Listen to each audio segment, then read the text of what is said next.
Good morning. My name is Regan Huey. Today's story of grace starts with my own perception of self-worth. Despite growing up in a loving home, for years I struggled with feeling unlovable. It wasn't until I fully grasped God's love for me that I began to understand my value and comprehend that I am actually worth dying for. Once realized, I wanted to share this with others who are struggling with feeling unworthy. My husband and I moved to Houston about 2 years ago when our new church, City Church, hosted a lunch on human trafficking and prostitution. I was shocked to find this so prevalent in the world, much less my new city. Over 25% of trafficked people in the U.S. are in Texas, and another 22% travel through Texas. I immediately thought of the women involved and how they must feel about themselves. This lunch introduced me to an organization called Rescue Houston, focused on physically rescuing women from human trafficking and connecting these women with resources, including mentorship to support long-term stability. My role is an exit path mentor, meaning I mentor women days after they have exited the industry. I initially had no idea what I was getting myself into and quickly learned of the true darkness that exists in this industry. My first mentee actually described herself to me as disgusting. It reminded me of a time when I felt worthless and realized that although our backgrounds were very different, we shared a common trait: not feeling God's love and not knowing our value. I've now been a mentor for 2 years and have walked through life with several women.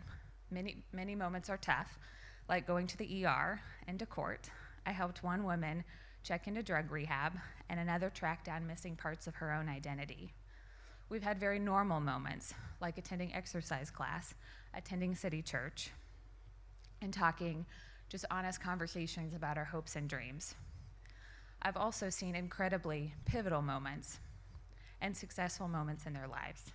One woman decided to testify in court against the man who hurt her for years. Another mentee decided to have her child.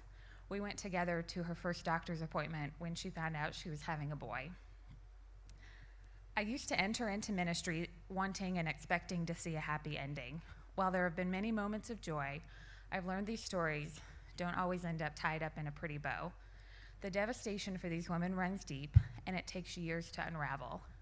What I did learn, though, is God's love extends into the very darkest of places, the places where you feel disgusting and the places where you don't think anybody can love you.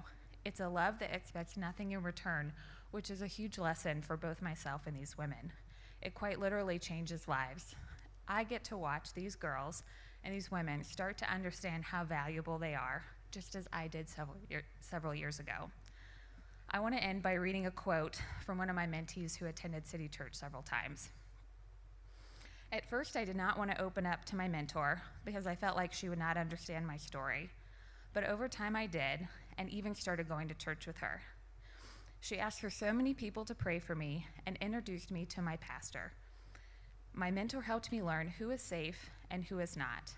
She helped me learn that it's not okay to be mistreated and that I deserve better, and that it is okay to share my story because it might make a difference in someone's life.